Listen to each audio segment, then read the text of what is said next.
ఏమంటివి మానవ జాతి నీచమా, ఎంత మాట వైతరుని వరకు వెంటాడి వేధించి ముకుతి పలు పెట్టి మీ ధర్మ సూత్రములను బంట కల్పించి తన ప్రతి ప్రాణాలు దక్కించుకున్న నాడేవని సావిత్రిదే జాతి మానవ జాతి.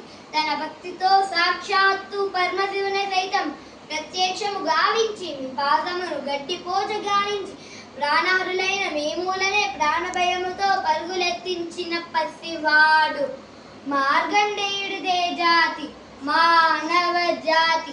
నీచమన్న మా జాతి మూలమున ఏనాడ అప్రతిష్ట మూట కట్టుకున్న మీరు నేడు జాతి అన్ని మమ్ము అవహేళన చేయుటయ.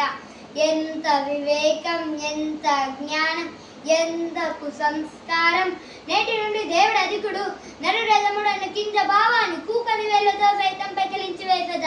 మొక్కులు పొందే ముక్కోటి దేవతలు, దిక్కులనేయాలి అష్టదిక్పాతకులు, కనకడనిచ్చే పంచభూతములు సైతం హే జయ హో నరుడా అని హర్షించే పదంగా ఈ సింహాసనమును అధిష్ఠించగా స్వర్ణమణిమయ రత్నకచతలాంకృతమైన ఈ సభా మందిరమున అకుంఠిత సేవ దక్ష పరివార సమూహ మధ్యమున భూతల పరిరక్షణ ధర్మ నిలయమైన ఈ రోరమున సర్వదా శతద సహస్రత పాప పంకిలమైన కుల మత జాతి కూపమును సమూలంగా శాశ్వతంగా ప్రక్షాళన గావించగా